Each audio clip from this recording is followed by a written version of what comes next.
దేవుని నామానికి వందనాలు. మీ అందరికీ కూడా దేవుని నామమున శుభములను తెలియజేస్తుంటున్నా. మీ అందరికీ కూడా శుభము కలుగునుగాక. వింటున్నటువంటి యొక్క వాక్యములను బట్టి ఆత్మీయంగా మీరు బలపరచబడుచున్నారని నేను నమ్ముతా ఉంటున్నా. వింటున్నటువంటి వాక్యములను బట్టి మీ యొక్క జీవితములను కూడా అతి విధమైన వాక్యానుసారమైన జీవితములుగా మలుచుకొనవలెనని దేవుని పేరట మనవి చేస్తూ ఉంటున్నా. గడిచినటువంటి దినమున రోమాపత్రిక 5వ అధ్యాయం 9వ వచనం వరకు మనం ధ్యానించుకోవడం జరిగింది. ఈ యొక్క సమయం ముందు 10వ వచనం నుంచి మనము కొన్ని మాటలను చూసుకుందాం.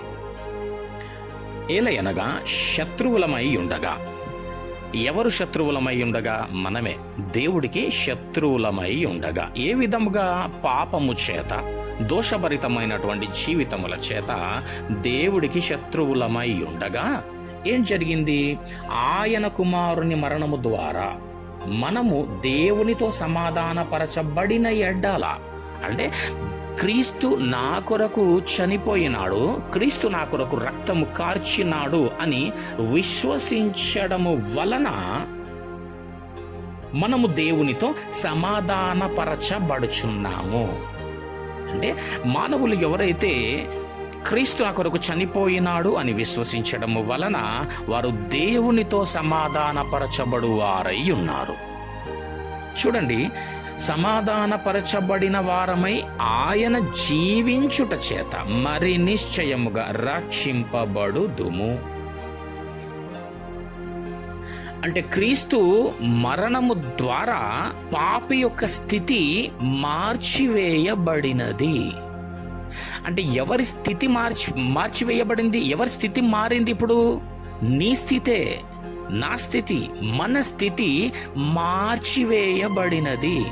పాపి అనే స్థితి నుంచి దేవుడు నీతి అనేటటువంటి స్థితిలోనికి మనల్ని నడిపించినాడు. దేవునికి స్తోత్రం. కాబట్టి నేను పాపిని ప్రభువా, పురుగును ప్రభువా, పెంటను ప్రభువా అనకూడదు. ఇంకా నువ్వు నీతిమంతుడవుగా, నీతిమంతురాలవుగా తీర్చబడినావు క్రీస్తును నమ్మినందున. ఆయన నీ కొరకు మరణించినాడని నీవు విశ్వసించినందున నువ్వు నీతిమంతుల జాబితాలోనికి చేర్చబడ్డావు కదా. అట్లాగా ఎవరైతే క్రీస్తును నమ్ముతున్నారో వారు నీతి అనేటటువంటి స్థితిలోనికి మార్చబడుతూ ఉన్నారు. ఆయన మరణము పాపి యొక్క స్థితిని మార్చివేసింది. ఇక నీవు శరీరముతో ఉన్నటువంటి ఈ లోక సంబంధమైనటువంటి స్థితులను చూడకు. నీ స్థితి బాగలేదు కావచ్చు, ఈ లోకంలో నీ స్థితి బాగలేదు కావచ్చు. దాన్ని బట్టి నువ్వు కృంగిపోవద్దు, నువ్వు కుమిలిపోవద్దు, నువ్వు సనగకూడదు. నువ్వు భయపడ వీలు లేదు. నీకు ఈ లోకములో, ఈ శారీర సంబంధమైనటువంటి ఈ లోకంలోని స్థితి బాగలేదేమో, కానీ ప్రియమైనటువంటి వారలారా, పాపి అనేటటువంటి స్థితిని మార్చేసినాడు దేవుడు. ఆ పాపి అనే స్థితి మారినందున పరలోకమందు నీ స్థితి మారిపోయింది. నువ్వు పరలోక రాజ్య వారసుడవుగా దేవుడు ముద్రించినాడు గనుక నువ్వు దేవుని యందు అతిశయపడు వాడవైదానవై ఉండాలా.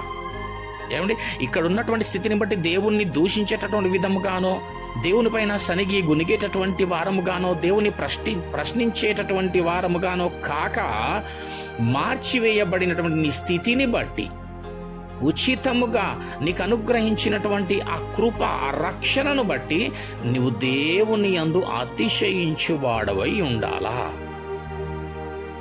నువ్వు దేవుని యందు ఆనందించుదానవై ఉండాలా, సంతోషించుదానవై ఉండాలా. మనం అతిశయిస్తే దేవుని యందు అతిశయించాలా.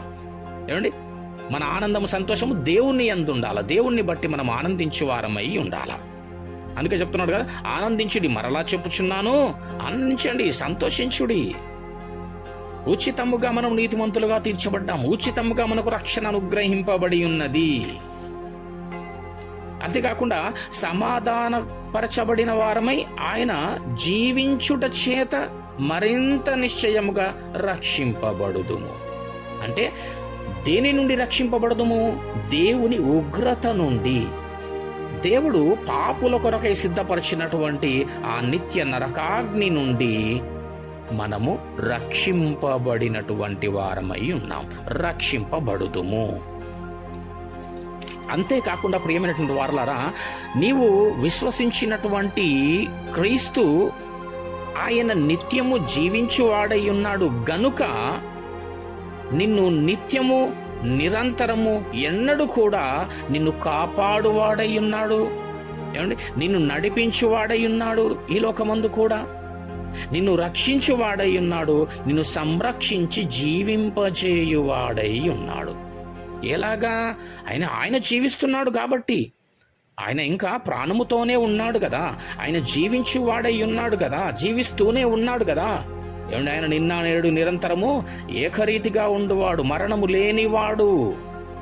కాబట్టి ప్రియమైన వారలారా, నువ్వు దేవుని విశ్వసించినందువలన, దేవుని నమ్మినందువలన, ఆయనను ఆధారము చేసుకొని నందున దేవుడు నిన్ను నిత్యము కాపాడువాడై ఉంటాడు, నిన్ను రక్షించువాడై ఉంటాడు, సంరక్షింపజేసి జీవింపజేయువాడై ఉంటాడు. గనుక నీ పరిస్థితి స్థితిగతులను బట్టి నీవు భయపడకు, నీవు కలవరపడకు, నువ్వు భీతి చెందకు. దేవుడు నీకు తోడుగా ఉన్నాడండి. ఆయన సమాధానం నీకు తోడుగా ఉంది. ఆయన ద్వారా సమాధానం పొందుకున్నటువంటి నీవు అందరితో సమాధానముగా ఉండడానికి ప్రయత్నం చేయాలి. అందరితో సమాధానముగా ఉండవలసిన వారమై ఉన్నాం. ఎందుకు? నువ్వు దేవుడి ద్వారా సమాధానమును పొందుకున్నటువంటి దానవు. నీకు సమాధానము కలిగి ఉన్నది. ఏమండి, నీకు సమాధానము కలిగి ఉన్నది. ఈ విశ్వాసము ఏదైతే ఉందో, ఈ భూమి మీద ఉన్నటువంటి శ్రమలలో నుండే కాక మరణించిన తర్వాత శాశ్వతమైనటువంటి ఆ నిత్య నరకాగ్ని నుండి కూడా మనలను తప్పింపజేసేది, రక్షించేది ఈ యొక్క విశ్వాసమే అని చెప్పబడుతుంది. దేవునికి స్తోత్రం. ఏమండి, అసలు మనలను నరకానికి పాత్రులుగా చేసిందెవరు? ఎవరు అని మనం చూసినట్టయితే ఈ 12వ వచనంలో కూడా మనం గమనించండి. ఒక ఆదాము మనలను నరకానికి పాత్రులుగా చేసినాడు. అయితే రెండవ ఆదాము అనబడేటటువంటి క్రీస్తు మనలను ఏం చేసినాడు? పరలోకానికి పాత్రులుగా చేసినాడు. దేవుని నామానికి స్తోత్రం. ఒక మనుషుని ద్వారా పాపం వస్తేనట ఇంకొక మనుషుని ద్వారా మనకు రక్షణ అనుగ్రహింపబడినది. 14వ వచనం చూద్దాం. అయినను ఆదాము చేసిన అతిక్రమమును బోలి పాపము చేయని వారి మీద కూడా ఆదాము మొదలుకొని మోషే వరకు మరణం మేలెను. ఆదాము రాబోవానికి గురుతై ఉండెను. ఆదాము మొదలుకొని మోషే వరకు, ఎందుకంటే మోషే వరకు ధర్మశాస్త్రం లేదు. మోషే వచ్చిన తర్వాత మోషే ద్వారా దేవుడు ఆ పాపములో నుండి మానవుడు బయటకు రావడానికి అనేకమైనటువంటి ఆజ్ఞలతో కూడినటువంటి ధర్మశాస్త్రమునిచ్చి ఈ నీతి మార్గంలో నడవమని దేవుడు చెప్పినాడు. అట్లా గనక అసలు నడిస్తే యేసు ప్రభువుల వారు అవసరం లేదు. కానీ మనకు వాటన్నిటినీ పాటించడానికి శక్తి సరిపోలేదు. అట్టి విధమైనటువంటి పరిస్థితిలో ఉండగా క్రీస్తు మనలను ఆ ధర్మశాస్త్రములో నుండి విమోచించినాడు, విడిపించినాడు. తన కృప చొప్పున మనకు రక్షణను దయచేసినాడు. 20వ వచనంలో, మరియు అపరాధము విస్తరించున్నట్లు ధర్మశాస్త్రము ప్రవేశించెను, అయినను పాపము మరణమును ఆధారము చేసుకొని ఎలాగు ఏలెనో అలాగే నిత్య జీవము కలుగుటకై నీతి ద్వారా కృపయు మన ప్రభువైన యేసుక్రీస్తు మూలముగా ఏలు నిమిత్తము పాపమెక్కడ విస్తరించెనో అక్కడ కృప అపరిమితముగా విస్తరించెను.